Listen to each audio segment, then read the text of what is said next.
Come on down, it's Nailed, a song-by-song journey through the world of Year Zero. I'm Blake. I'm Jessica. Did I say it right that time? I think so. I think the last time I said step right up. Oh, well. Oh, well, too late to change it now. This is not a song episode, though. Mm-mm. Letter by letter, we're going through the world of Year Zero. That's what I should have said. Yeah. Well, fix it now. Fix it in post. Do it now. Okay. We asked for people's letters, and people wrote in not only about Year Zero, but also about the current Nine Inch Nails tour, Peel It Back. Mm-hmm. Because, well, we were just going to do a Year Zero letter episode, but how could we not get like tour reactions while a tour is literally going on as we record this? We can't not talk about it. Can't not talk about it.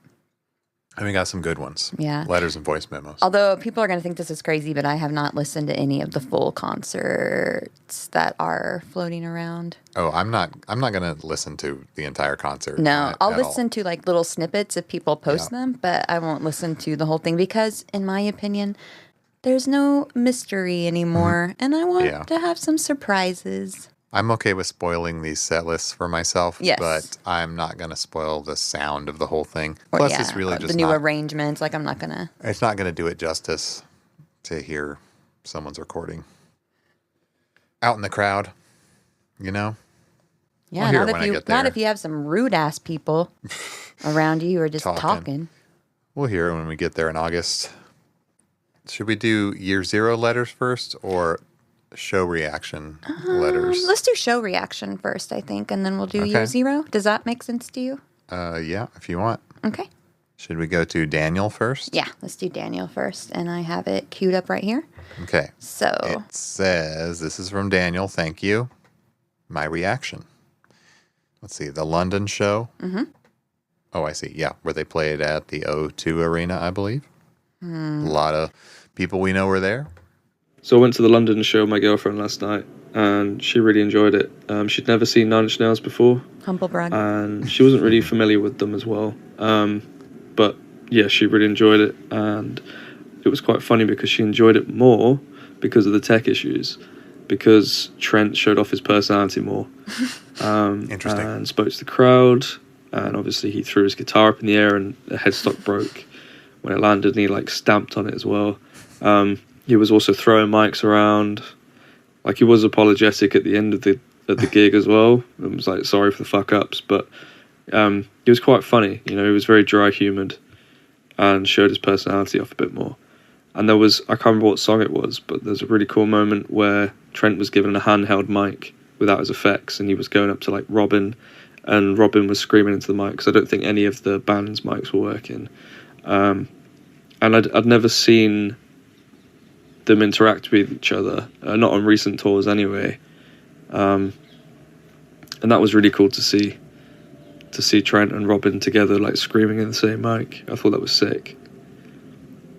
The other thing I was going to say was a lot of fans have been like wondering why we haven't been getting any of like the new Nine Inch Nails like Tron music. And I'm wondering if these Boys Noise remixes that we're hearing like are part of the album. I'm kind of hoping not. I'm hoping that it's new music, but... Sorry to pause it. I think Boys Noise would have been credited by now. Like, I don't know. They keep things so like under wraps. I think it would be disappointing if it was just like, because the giant Nin logo comes up. Mm-hmm. It would be disappointing to add a plus someone else at the end. Kind of a bait and switch. I mean, there could just be some... But maybe. It's making me think that the new Tron album will be remixes and new versions of existing Nine Inch Nails may be true. Songs. So, hopefully not. But yeah, really enjoyed it, man. It was really cool. The visuals are incredible. And the crowd was pretty nice. So, yeah, great vibes. I think it's going to be like remixes and new arrangements that are done with Boys Noise, maybe, or some. Since they did that trailer that had a remixed Something I Can Never Have, I thought, yeah, okay, maybe it is that. I never thought it would be featuring someone else. That's the difference. Although we don't know for sure. The stuff they're doing seems to be cool. I've only heard a tiny bit of it, but it'd be kind of weird. We all just want a new fucking album of new songs, please. Please. Okay, so great voicemail. Thank you. And a lot to talk about, but do you like when musicians really show their personality up there? I do, because I feel like with these big shows that everything is very choreographed, which you have to do because of lighting cues or the visuals you have, or, so I feel like there is like a very limited set list. So when something goes wrong, and they have to either like improvise or whatever, I think that does let that kind of facade fall a little bit that is between the artist and the crowd, because these big arena gigs are just so timed. And I liked when they talked to the crowd off the cuff. In Trent's case, personality equals anger problem. Throwing shit around. It's a tourist thing. You wouldn't understand. Yeah. Hate to be a piece of equipment that fails when Trent's around. Yeah. So is that the show where Robin took over vocal duties on Reptile, or was that a different show with different? Don't quote me on this, but I think that's what he was talking about, because I do remember the pictures of Trent and Robin singing into the same mic, like olden times. I was kind of shocked that there weren't just like backup mics ready to go. That seemed like lack of preparedness to me, but I don't know how they do their thing. I know that Trent doesn't do wireless. He always has a wired mic, as far as I can recall. So it's a little bit different of a situation, but it really shouldn't be that hard to have backups ready to go. But then you got to run cables out there. I don't know.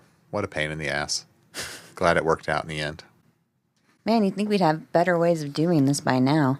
Yeah, you'd think we'd have figured this out. Oh, well. Oh, well. Do you want me to read Yasko's? Yes, and we hope we're saying your name right. Yasko. Look, I typed into Google how to spelled this name, and wrote German next to it. Okay, because this was the Cologne concert. That's Germany, right? Yeah. Yes. Hello, nailed guys. That's funny. It's Yasko from Germany, proud listener of your podcast since the TDS episodes. Thank you. Inspired by the latest episode about the Dublin concert, I thought I'm going to write you about what I saw at the Cologne concert as sort of field correspondent. We'd love to have more field correspondents. Winky face. Emoji. Also, this gig does not pay, so I'm sorry. Yeah, this is all volunteer. So, where is everybody? Where do I start? The Lanxess Arena in Cologne. I don't know how you say that. Lanxess. Sorry, I'm dumb. In Cologne was maybe too big for Nin, because according to the ticket website, there were still a lot of tickets available, and from what I saw, the arena wasn't sold out. Whole sections on the top floor were empty. I think Jess predicted this, right? A lot of people did. Sad. We want to see it filled, but they're not 21 Pilots. I just don't think of them as an arena band. I know that sounds stupid. Were they at one time? I don't think they've ever been big enough to be a huge arena band. Think about it. So at their peak, which would probably be TDS to Fragile era. Yeah, of course. With the most like radio airplay. I mean, not necessarily like any kind of creative peak or whatever, but with regards to videos and radio. They went from smaller venues to bigger venues, but they never did arenas until the Fragile? And that did not sell out. Right. So I don't know. And I feel like probably, I don't know, because I didn't go to any of the Lights in the Sky tour or anything. Yeah. Were those outdoor arenas? They might have been. And they could have been smaller arenas too. They can fill like every kind of venue except for like 20,000 seated, right. Like a United Center. They can fill amphitheaters, theaters, stadiums. Is a stadium different from an arena? No, not really, is it? Well, when I think of stadiums, I think of football stadiums, and I think of Taylor Swift, like in her Eras tour. Yeah. So that's what I think of when I think of stadiums. So no, I don't think they could sell out. They can stadium. obviously they're popular and can fill out big ass venues all day long, but maybe not like United Center. I feel like if you're going to want to sell out a huge arena tour, make the tour smaller. Don't have as many dates. But then that sucks for fans too. It does, we have but to travel more. yeah, but that's the only. I mean, for them, I'm not trying to like degrade or be mean. I'm sorry, that's not what I'm trying to do. But I'm sorry we stopped in the middle of the letter. Anyway, Boys Noise, very good choice. Expected to be a very bad techno act. I was proved wrong. Start of NIN. I liked the quiet, or should I say, still start. Unexpected for a heavy band. Okay. Right where it belongs with last chorus of Somewhat Damaged at the end. Ruiner, first part acoustic, then the second part bangs hard. See, that I don't think I've heard any of, and I want that to surprise me. Oh, well, if we hear it. Yeah, if we don't, then I'll go back and I love Ruiner, so I would love to get that. The Fragile, I need to hear that at our show. I love The Fragile. You know what I want to hear? Because, spoiler alert for people who don't want to know about set lists. Did they really do the Twin Peaks theme? It said there was like a asterisk on Setlist FM that says they played a tape. So so it was just like an intro tape. Why did they even include that in the set list? Then don't do that because that makes me think. I don't know why Setlist FM is including. Because someone did that. I mean, it's all fan-based, right? Fans upload the set list, so. But it's like still on there. Oh, well, anyway.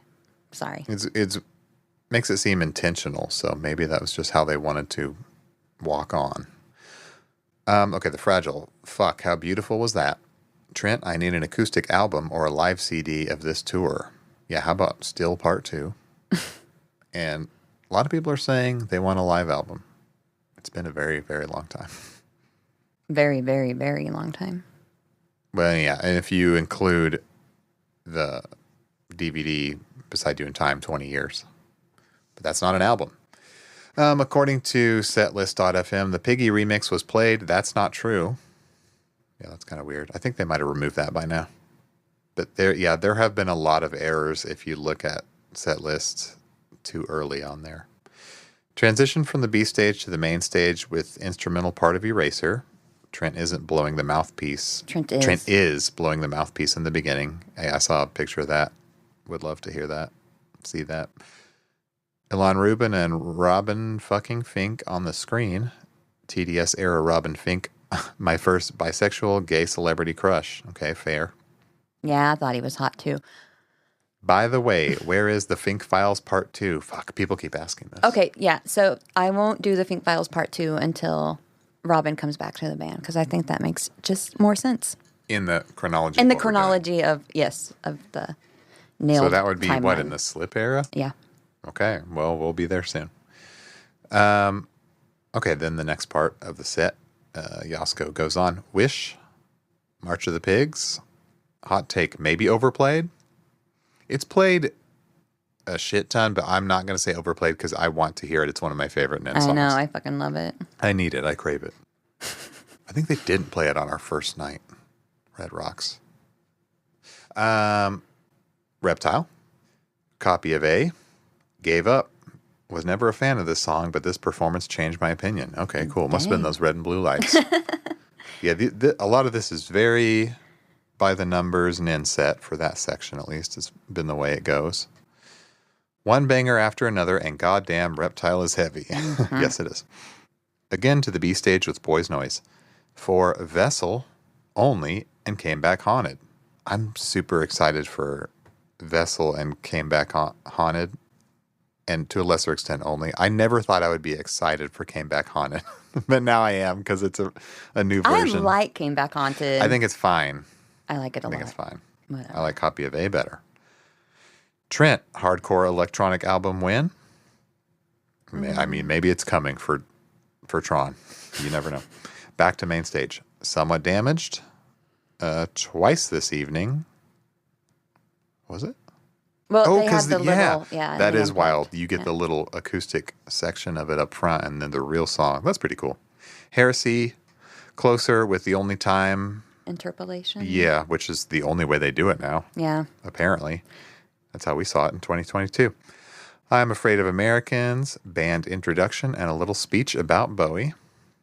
And Trent banging those tambourines. You knew that tambo had to come out. Mm-hmm. Less Than. Again, Trent can't keep his hands off these tambourines. That's one of my favorite songs to see live. I love Less Than. Mm-hmm.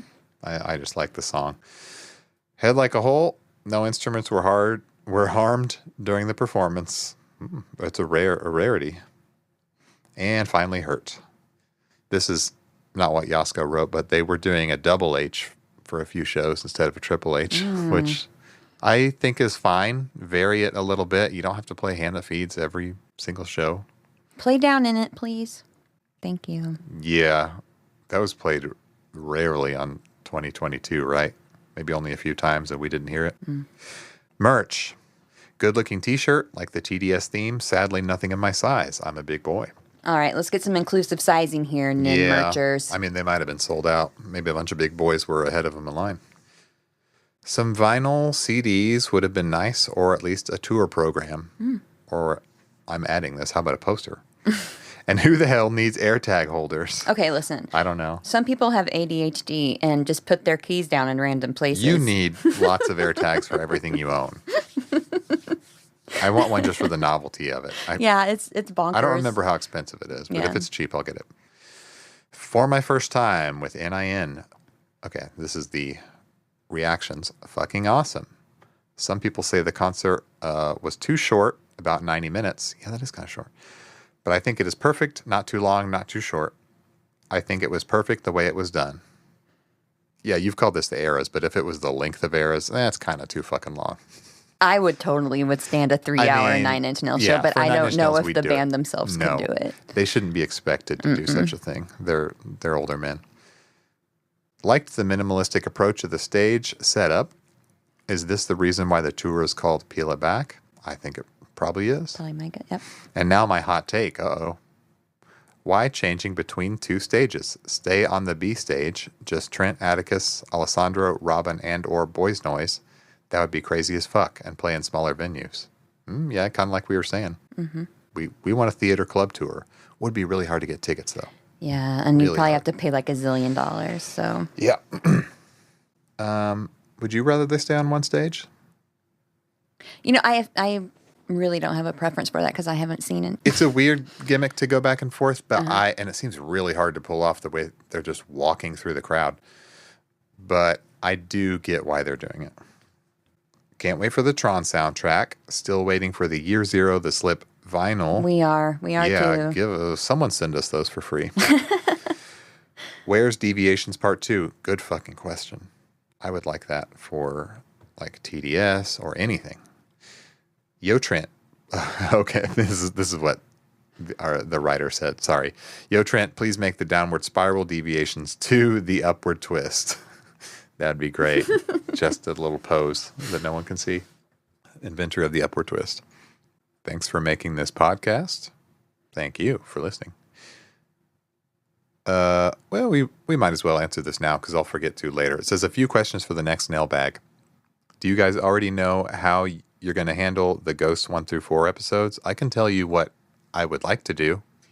Well, read the rest of his. Okay. Is it going to be one episode for Ghost 1, etc.?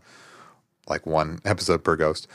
Or like Year Zero, one episode for one song? Absolutely not. No. For a 32-song album or whatever it is. We're probably never going to do the one song at a time thing again. No, because it fucking sucks. I'm kidding. It's great. When all the Halos are done, are you going to start with Null, Seed, and Sigil, or are those reserved for bonus episodes? Okay. So I know that you're planning Ghosts. Yes. That you've been thinking about it for a while. I'm going to spearhead Ghost, and I can do the Slip as well, if you want. But Ghosts, I would just like to do 4 parts, one per Roman numeral, 1 through 4. Pretty simple, really. It's not going to be all that involved because we're just going to listen to instrumentals and give our reactions. We'll talk about some of the making of, I'm sure. But 4 episodes, I think that's all we need. Yeah. I agree. Okay, good. I concur with that, yes. The slip, I'd like to keep short. That's my opinion for now. I mean, in previous episodes, we would just do the songs that were on each side of the vinyl, right? That's how we split it up. We might go back to something like that for the slip, but it just depends. I actually always loved the slip, so I'm not trying to give it short shrift. But we may go back to our old way of doing things, like Jess just said. But we're getting way ahead of ourselves. It's too soon to decide that. Null, Seeds, and Sigils, those could definitely be part of the bonus episodes, the bonus feed. I think those should go in there. Yeah, I agree. Whether we will cover every single one of those on this podcast, I don't know. What do you think? Not 100 We're not on sure. that. So that's not a certainty yet. But yeah, most likely bonus episodes for those. Yeah. Okay, well, thanks so much for writing that very nice email, Yasko. And for your tour reactions. Okay, so we have another tour reaction. Our third and final Peel It Back react. Do you want me to go ahead and start playing it? Yes. Do you want to introduce it? This is from, is it Lara or Laura? I think it's Lara. Lara, from Germany.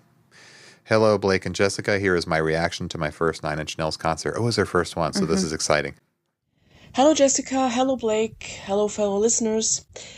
Lara here, and as I promised, I sent you a little reaction after I saw Nine Inch Nails for the first time. That was yesterday in Cologne, and I'm still hungover from it because I caught a nasty sunburn because of the weather, and I have white-ass skin, so I now look like Mr. Krabs, but it was worth it.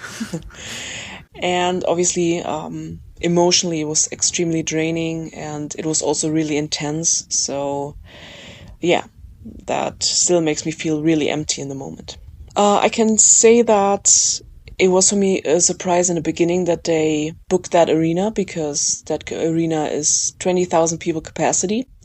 And if they sold out, it would have been the biggest show they would have ever played in Germany.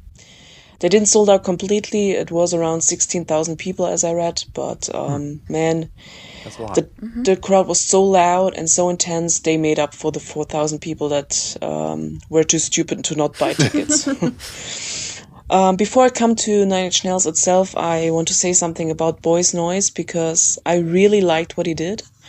It was building tension all the way. I couldn't see him, but it was really great set, and I think most of the people were digging it. They were dancing around, you know, at least in the front part of the A stage or the main stage, however you want to call it.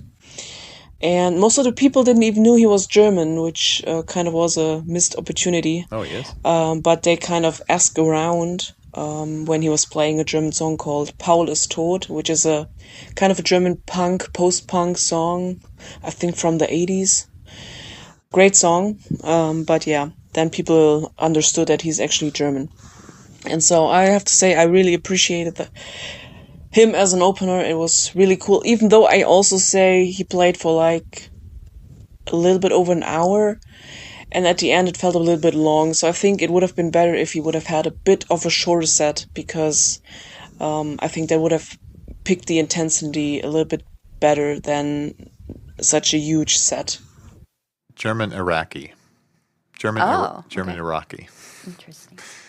Yes. Okay. Sorry to be pedantic about it. I had to look it up. Try living with this man. Ooh, boy. Yeah, where should I start? When Boy's Noise was finished and then the curtain came down, it was loud and then completely silent, which was really cool and intense. You would have been able to hear a piece of paper fell to the floor. You know, it was really, really quiet. And I have to say, I don't know if it comes across at the footage that will float around, but when Trent was singing The Fragile, everybody was singing along, you know, and it was so cool. Standing there and hearing the arena sing along to such an emotionally intense song. That was my highlight of the acoustic set, if you want to say. And then, which I thought was really hilarious, and I didn't thought that, I thought when I saw clips of the transition to the H stage with Eraser, I thought it was like they were playing it somehow, and then Ilan and Robin would join in. I actually didn't thought that Trent was there playing the mouthpiece of the saxophone. And when I saw that, I was blown away that he's actually standing there on the B stage playing the mouthpiece of the saxophone. I just want to interject here and say I'm very disappointed that it's not a McDonald's straw.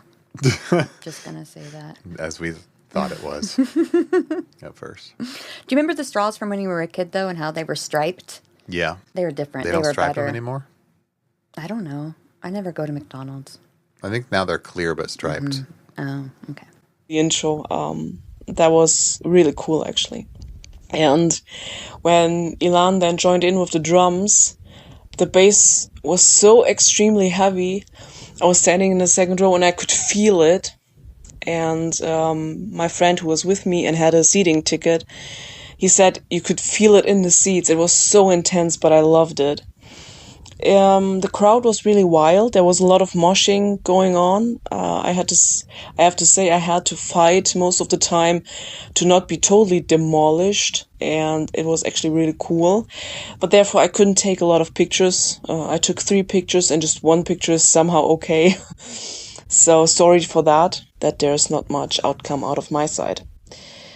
Luckily, the security handed out water from time to time because it was extremely humid and hot in the arena, and I think it prevented from people collapsing, actually. Yeah, damn. That would never happen in America. No, they'd be like, fuck you, you're on your own. $10 a bottle. Although usually when I'm in arenas, they're cold, so I'm kind of surprised it's hot in there. AC problems. Also, there were quite a lot of crowd surfers. I think there were like 6 or 7 people doing the set that were picked out of the audience. So I think it was a really intense crowd who really seemed to enjoy it. But also it's been a long, long time since Nine Inch Nails played an arena show in Germany. I think the last time was in 2009. Yeah, then I have to say the techno part, as I call it, the middle section with Boys Noise. I loved it when I heard it on footage, but live it's unbelievable. I love it. I love it so much, and I'm totally not an electronic person in a bigger sense and like the techno kind of world, but that was amazing. The sound was great, the visuals were great, and it was just really hyping, even though I understand when people say it feels like in that moment there's a lack of energy in the crowd, but I guess it's more like because, it's not something you can mosh to, so the intensity is different. You feel the intensity in the crowd, but I think it doesn't translate that well in footage.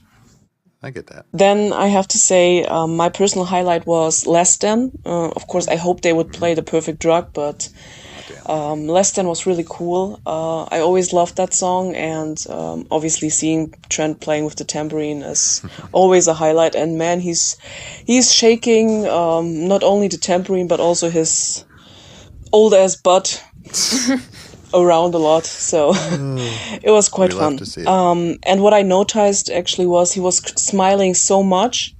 I think that because there were no technical difficulties up to that point, and there weren't the rest of the night. He was just happy, but also I think he just really enjoys himself and the band on this tour because he was smiling constantly. Wow. Besides maybe playing Hurt, that was it. Not such a smiley song, but other than that, he looked really happy and really relaxed. As that goes for the rest of the band. It was really interesting for me. I was focusing from time to time on Robin, and he was totally in a zone. He had his eyes closed like 95% of the show, and he was just wandering around on stage and just really being in the zone and wobbling around, I call it, because he was just whipping from one side to the other. But yeah, he seemed to be really in a zone and was quite cool to see. Couldn't see Atticus that well because on that stage side there was quite a tall people, so I couldn't see Atticus that much. Saw Alessandro, and when Trent introduced the band and everybody was really hyped up and Alessandro came, I was the loudest because I quite have a special place in my heart for Alessandro because I love his instrumental music so much. And I was showing him the heart with my hands. I was screaming like, "Yes, Alessandro!" And he looked at me, and Nice. I was somewhere in between of being proud and embarrassed. But I think that is normal. Yeah, I mean, I just can say I was, and I will be for the rest of my life blown away. I think I'm not quite able to even explain in words right now how I feel because this is such an important band to me, and especially with me having a ticket for 2018 but not being able to go because of anxiety. It felt so good to finally be able to see them. And yesterday I said to my friend, jokingly, I could just die in this train right now. I would die in happiness, and that's how I feel right now. And it's a double-decker bus. Last thing, I took a friend with me because I had a seated ticket first before I got standing option. I gave him the ticket and he had no clue who Nine Inch Nails is. He never heard of Nine Inch Nails before and he didn't listen to anything beforehand. So he just took the ticket and saw the show. And we met afterwards and I asked him how he thought the show was. And I wanted to record it, but I totally forgot. Would have been cool to actually hear his reaction. But he said the moment that Trent started singing acoustically, he got goosebumps, and when Eraser started, he was totally in it, and he said he really, really enjoyed the show. He was really blown away, and yeah, I think I made someone a Nine Inch Nails fan, which is great, I guess. And Nice. for everybody who will attend the next shows, you are in for a treat, because the band seems to enjoy what they're doing so much, especially Trent. He smiled so much. That's just what stands out for me from the last show. And yeah, just enjoy it. I'm so sorry for this long message. Cut it short if you need to. Nah. And yeah, for all people attending, have fun, and just relax. And I know it's hard to not have the urge to take a lot of pictures, but there's so much stuff floating around. Let other people do the work for you and just enjoy the show, because who knows how long we will have the chance to see them live. So greetings. I wish you all the best and can't wait for the next episodes. Love you. Love you too. Thank you, Laura. What? Oh, just blew a kiss? Mm-hmm. Yeah, excellent. Yeah. Great reaction. Long is good. Gives us more to think about. I forgot about a very brief one from Peter. It says, Patreon Pete here. Long-time listener, etc. I may not be the first to tell you, but just saw Nin in Manchester, and they did That's What I Get second song in. This was back when that was big news. Mm-hmm. You couldn't make it up. True. Genuinely love the podcast. Been a Nin fan since 94, but have learnt loads from the pod. Peel It Back was the best Nin show I've ever seen. You're in for a treat. Pete. Thank you very much, Pete. Can't wait. Okay, so I have an update. I have a couple things. One is our friend Andy. I hope he doesn't get mad that I read this, but too bad. No, he didn't give permission.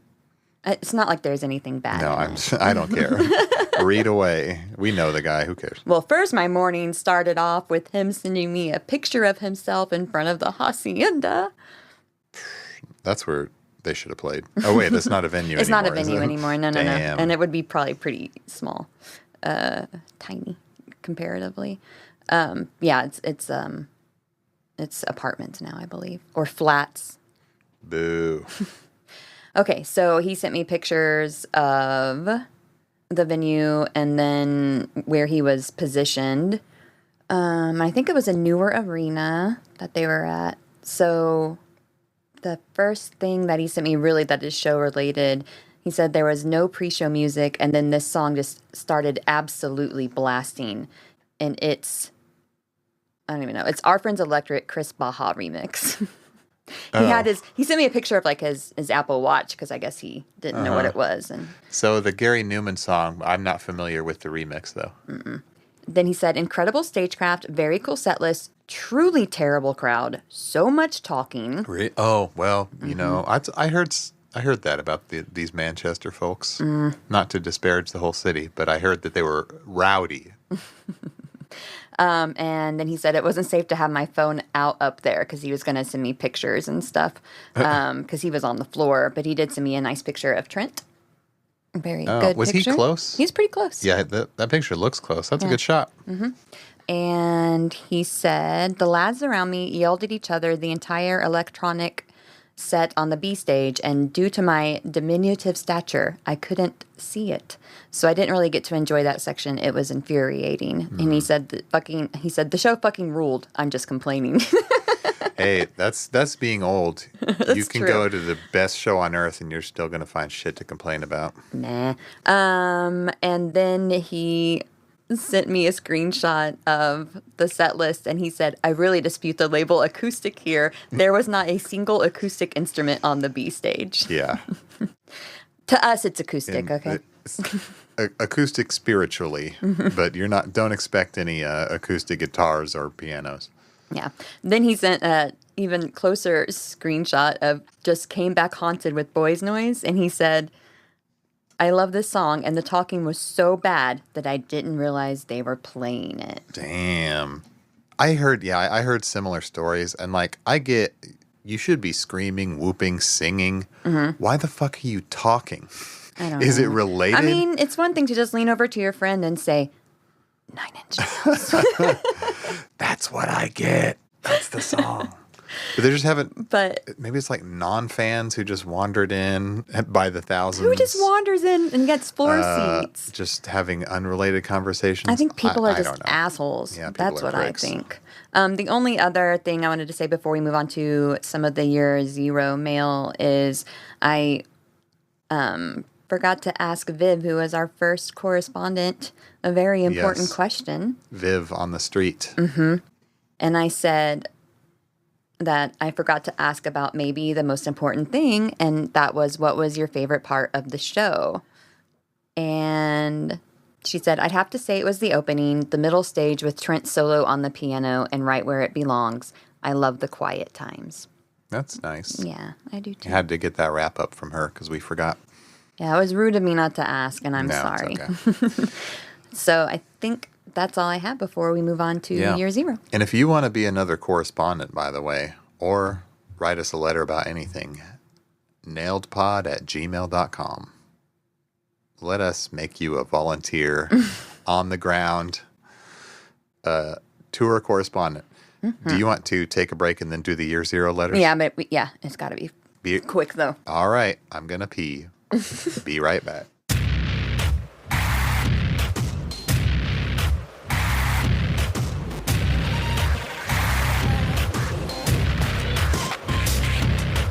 Okay, what's the first up on year zero letters? Yeah, so year zero letters. The first one is from John. I'm not going to use the last name, but I'm going to say John D. Okay, John D. So he sent us a picture of... And this was months ago, by the way. Sorry, we're just not getting around to it. Yeah, but we saved it, so... We save everything. Yeah. So he sent an image of a year zero sampler. It's really cool. But it has the Art is Resistance flag as the cover. It literally just looks like... Looks like a bootleg. Yeah. It's a CDR. Yeah, it's a CDR is what it looks like. And he sent us a little bit of information about it and said, wish I thought of this sooner. I have a year zero sampler promo CD that includes 4 tracks, and it includes Survivalism, Capital G, The Good Soldier, and Vessel. And then John says, I've always wondered if there were plans to release The Good Soldier and Vessel as singles. I also thought it was odd that it skipped the beginning of the end, so it isn't just the first few tracks. Anyway, I love the Art is Resistance flag. And then followed up, and he said, they are fairly rare, but one pops up every now and then. And it's cool that the original recipient's name is printed on the disc. Supposedly, it is encoded in the files to identify leaks. So if you got one of these, your name is on it. Yeah, they do. And they also do that with like movie screeners for reviewers. They burn your name into it. So if you put it out there. Who is this person? I want to know. It says John. I may have to bleep that. I don't know. We'll say John B. John B. Broke the rules and sold it on eBay. So, and it's a different John from the one writing the letter, presumably. Yeah. But I love that it has capital G, the Good Soldier, and Vessel. Those are my big three. Those are my top three. All right there. But yeah, they should be singles. So thank you for sending that in. I'd never actually seen one. No, me either. That was cool. Do you want to do the next one? Yep. Is All it right. Armand? Mm-hmm. Year Zero reminiscing. Oh, Armand's also entering the remix showcase. That's another episode. But if you should do a Year Zero remix and send it in to us, we're going to play them on a episode behind the paywall. Anyway, greetings. This is Armand, a.k.a. Doku, from Houston, Texas, and I'm so thrilled that y'all are finally covering Year Zero, which may be one of my all-time favorite NIN albums. Been listening since y'all covered Broken, and it's nice to see y'all... I'm saying y'all a lot. It's a Texas thing, Blake. All right, Houston. Mm-hmm. Nice to see y'all good soldier through the NIN halos. It's kind of hard to read. This podcast has helped me get through some pretty hellish days at work, so I humbly thank you folks for your service. Thank you. I know I need my pet podcasts to stay sane throughout the day, so I get it. Now for some reminiscing. 9 Inch Nails has been a constant in my life since I was plopped out into the world in 1998. Gross way to put it. I love that visual that I have. Okay, anyway. My dad is a huge fan and would play NIN frequently around the house or in the car. So of course it rubbed off on me and I became a NIN fan at such a young age. I can perfectly remember the first time I heard Year Zero. I was 9 years old and my dad actually got me out of school early the day it came out. 9 is crazy young to get into NIN, in my opinion, but cool. When I was 9, I was listening to the Aladdin soundtrack on my top bunk and reading babysitting club books. I was not cool. For me, it was Ninja Rap, probably. He picked me up and we immediately went to the nearest Target to buy it. Now that's a dedicated fan right there. Once we did, we spent the rest of the day riding around in the car and blasting it at full volume. The two of us were amazed and blown away by the sound, and we were in awe of the noisiness and glitchiness of the record. We'd never heard anything quite like it before, and we were hooked immediately. We must have played the album 4 or 5 times in a row that day. I can vividly remember how hot the CD was when I took it out of the car player and was extremely confused at how it changed its color. That, of course, led me down the rabbit hole of the ARG, which spooked the hell out of me at such an early age. Fucking 9, he's getting into the ARG? What the hell? That's wild stuff right there. Good for you. Dude, in 2007, I probably couldn't even tell you what an ARG was. No. This 9-year-old is fucking way cooler than I will ever be. I could. I was in my early 20s, though, and I was following the ARG. Okay, this album also basically kickstarted my music-making journey. I soon discovered the remix.nin site after hearing the album and immediately downloaded all the multi-tracks and dragged them into GarageBand, which was my first time ever using a DAW. That's Digital Audio Workstation, Jess. Thank you. So you have Trent Reznor to blame for all the weirdo music I've put out over these last couple of years. Also, likewise for me, I probably make music because I became addicted to his music in formative years. Anyways, this album means a lot to me, and seeing y'all do this remix showcase excited the hell out of me. Getting to do a YZ remix brought me back to being a kid again. Thank y'all so much for that. It was really fun. Y'all are the best. Thank you for everything you've done. My heart goes out to y'all during this tough time. R.I.P. to the one and only Oscar. His sassy meows will be forever missed. Mm-hmm. Thank you very much, Armand. Yes, he will be missed. And it's a bummer to not have them on the show anymore. Not to get everyone down. But thank you very much for the memory lane. Yes, thank you. Now we have one from our friend Laura. Mm-hmm.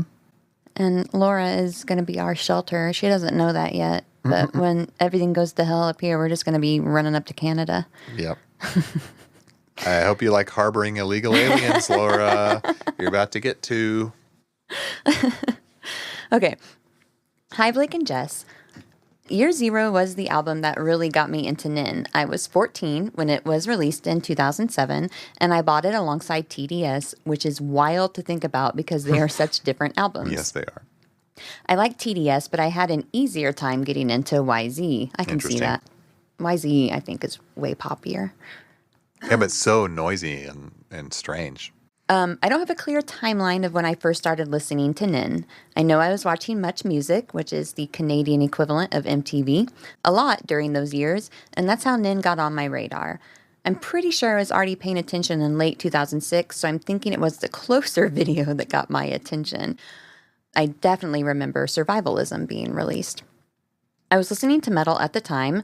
Favorite band immediately prior to Nin was Slipknot, so I actually don't know what drew me to the extremely electronic music.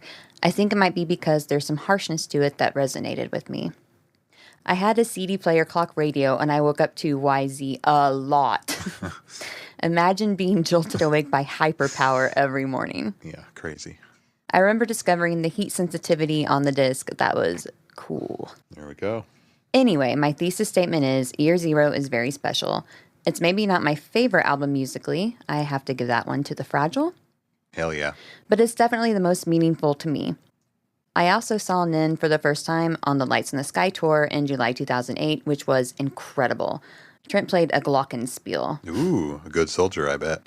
I snuck a digital camera into the show Bad Girl and took some shitty pictures, a few attached for your viewing pleasure. Ooh. Thanks for the pod. Oh, by the way, speaking of digital cameras, we're packing and cleaning, and I found my old Nikon Coolpix. Yeah, this is crazy camera. Timing. Yeah, and I plugged it in and charged it, and it still works. And I pulled it up, and my God, the indie sleaziest pictures you've ever seen in your life. Insane. Yeah, you can see me with hair. Mm-hmm. Oscar when he was really young. I was rocking some like light blue Wayfarers a lot. Oh, I think they were imitation Wayfarers. This is an interesting blast from the past. But I like your pictures, Laura. I hope you're cool with me uploading them to like the Nailed socials, because it's interesting to see these like digital camera pics from that era. I love the grain on this camera. Definitely not like an iPhone. Mm-mm. So anyway, thank you very much, as always, Laura. And get that pull-out couch ready. We're coming. Okay. Our last one is a letter from someone called Judson Ogram. A Year Zero reference. Also known as Parapin Lab Escaped Gibbon. I started calling them God Gibbon. And they also put God Gibbon in the subject. And this is a whole long thing. So we'll see how this goes. It's going to be hard to translate. And some of it also is asking questions about stuff we haven't really gotten into yet. So we might not have very good answers for those. Or we might skip over them until later. Okay. It starts with a warning. Some say it was a warning. The following message originated from outside the Solutions Backwards Initiative secure intranet and has a high temporal instability index, suggesting a timeline fluctuation. Level 3 clearance required for further reading. So basically this email came from the future. Mm-hmm. Hello, my friends. I hope this message finds you well. Here are my notes on the materials from our captured comrade, classified, name redacted. I hope they can help to offer some additional insight into what he uncovered. And it says personal headcanons beliefs about YZ, unofficial, unverified. Some are so far-fetched and couldn't possibly ever be intentional. Some extremely tenuous connections at best, but still interesting to me, if even just as ways to further analyze the themes and lyrics. Judson takes this shit seriously, as you'll see. Number 1. Yeah. So 1, Year Zero and The Slip. Over time, I've begun thinking that The Slip could be another protest album in the world of Year Zero, but heard in real time versus being sent back in time. Lack of distortion and glitching as seen on Year Zero. And it touches on a lot of the themes that are similar. Yeah, I think a lot of people have this kind of theory, too. Yep. I'm going to read through some of these. Subjugation, being treated like property by those in charge and being killed off. A million letting you and head down. Feeling very extreme things or the lack of any feeling due to the circumstances. Feeling like things are completely surreal and unreal, and feeling like you become something else. Again, a million, discipline, head down, and demon seed. Mm-hmm. Pollution, letting you. Greed by those in charge, letting you.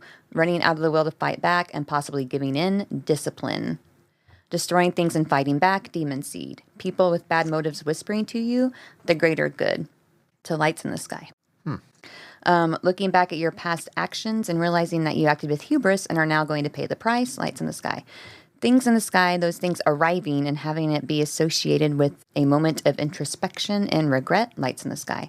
Staying with someone you care about until the end, lights in the sky. Both albums also contain a very similar slow and quiet song with references to the sky and things in the sky that sound very familiar.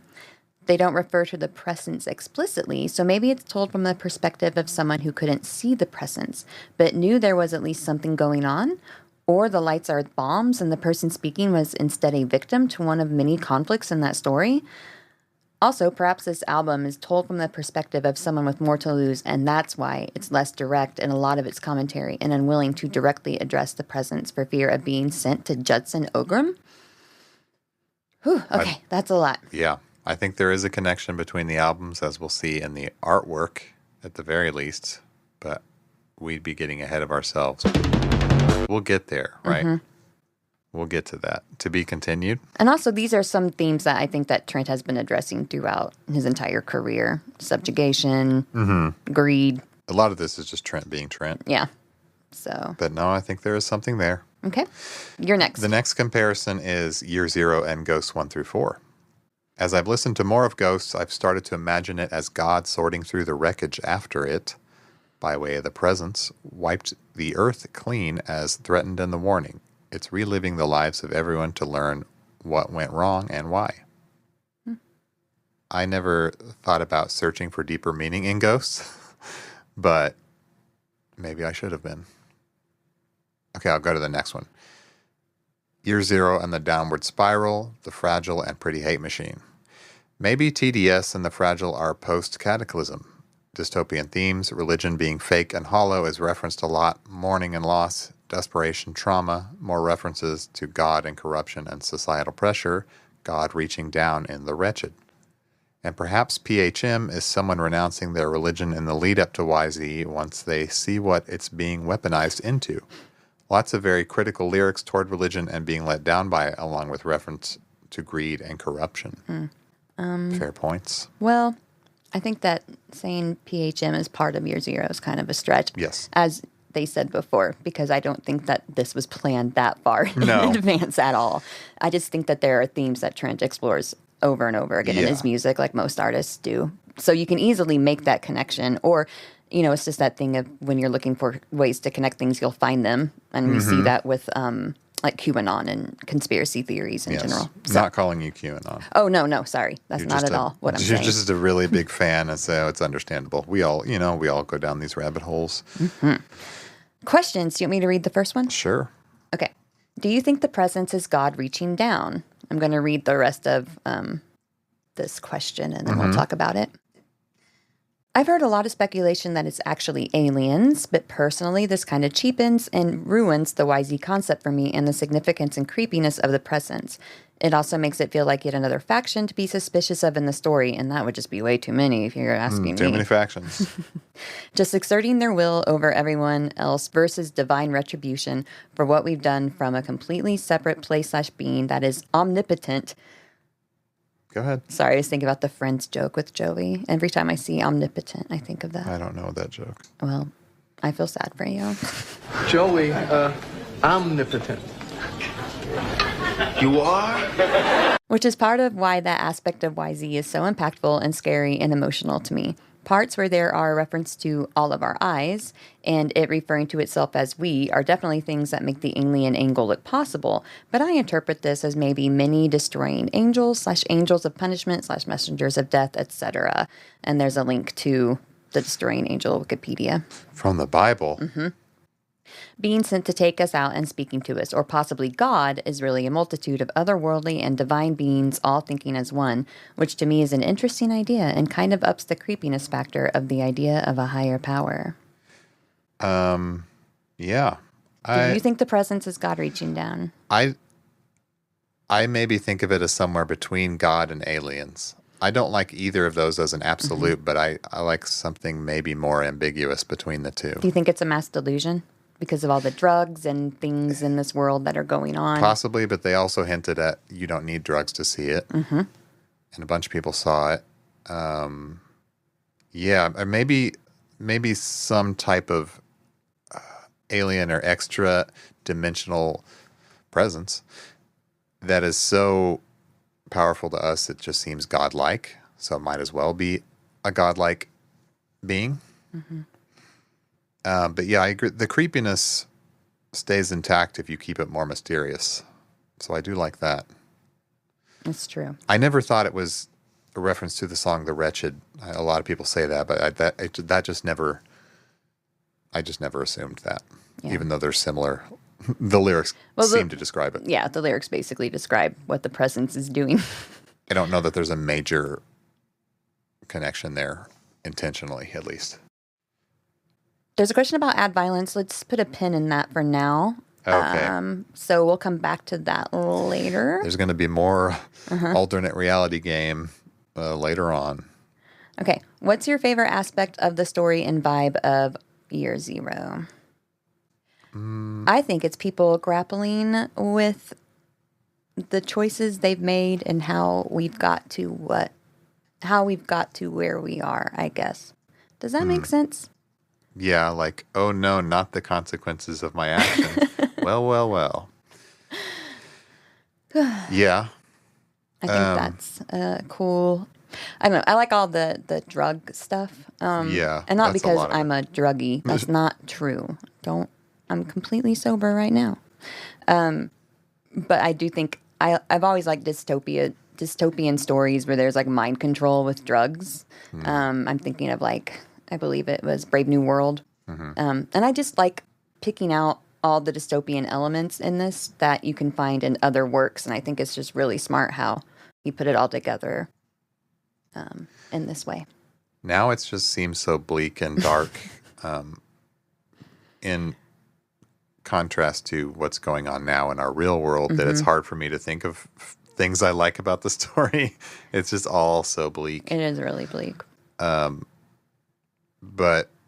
I just like dystopias. So yeah, I do too. Too. And the overall vibe, I dig. It's hard to even put my finger on why. I like there's a sci-fi nerdiness to the whole thing that I always liked as a lifelong nerd. I picked up on that. I like alternate reality shit. This is maybe more time travel, but you get what I mean. Are you safe right now? Cough twice if Brian is in the room with you. That I can't comment on. What is your favorite YZARG website, media, or in-person event? Oh, well, I'm going to be kind of boring.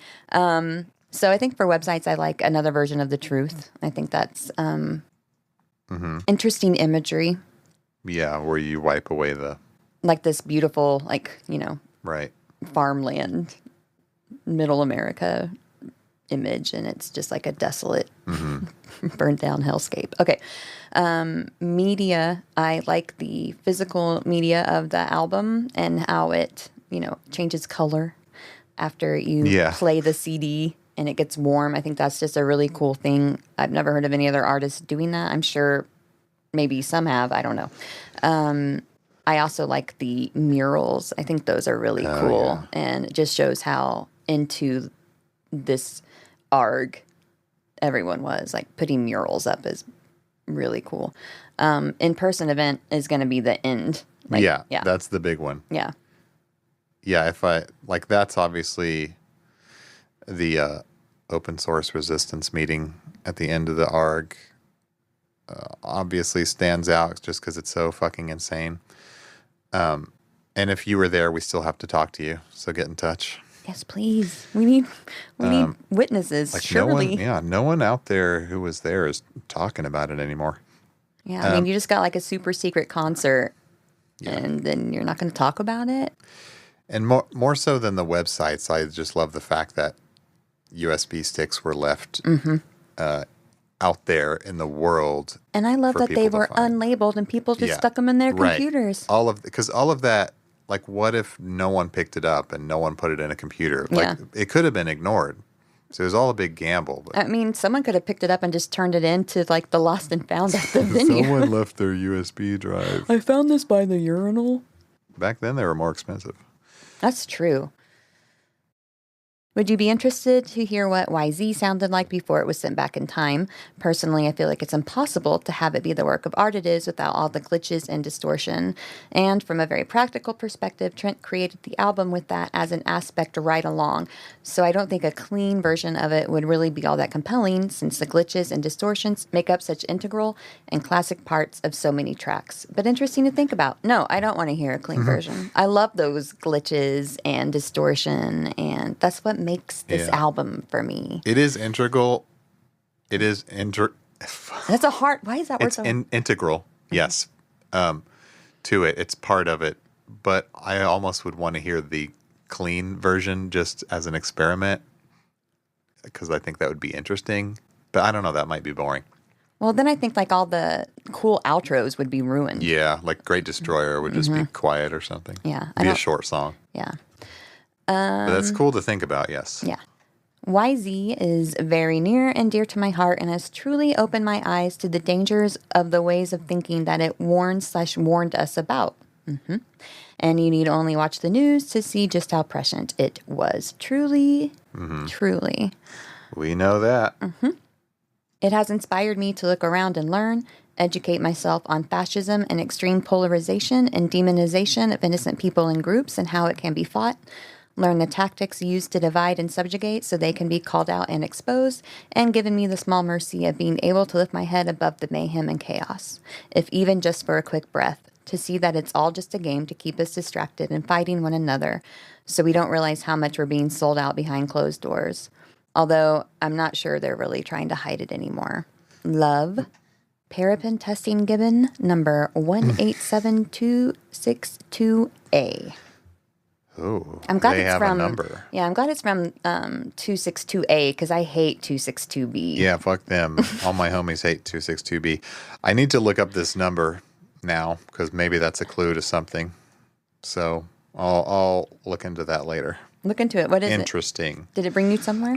It brings me to a big long number that includes that number and letter, package 54, Circle Mesa Bone.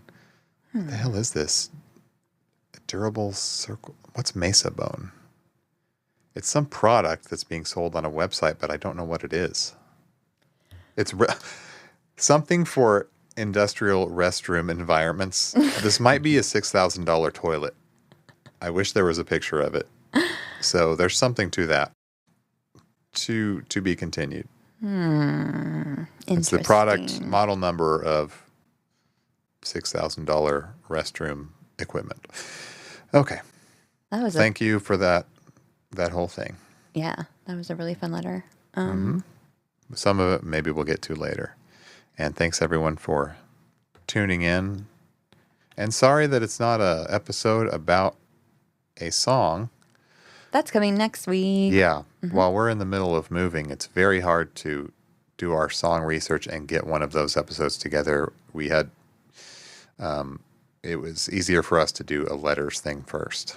Yeah, we're trying to.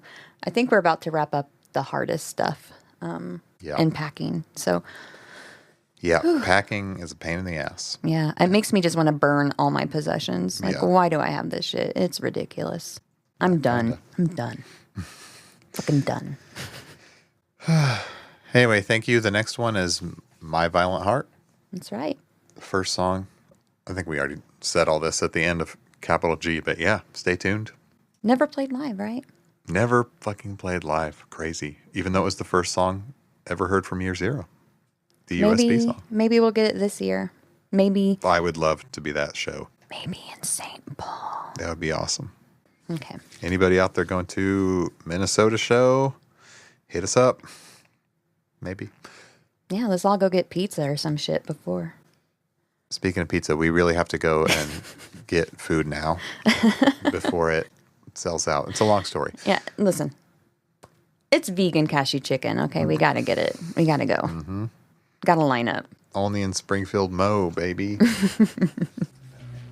Right, thanks for tuning in. Hey, What? can we stop? Yeah, I want some fucking chicken.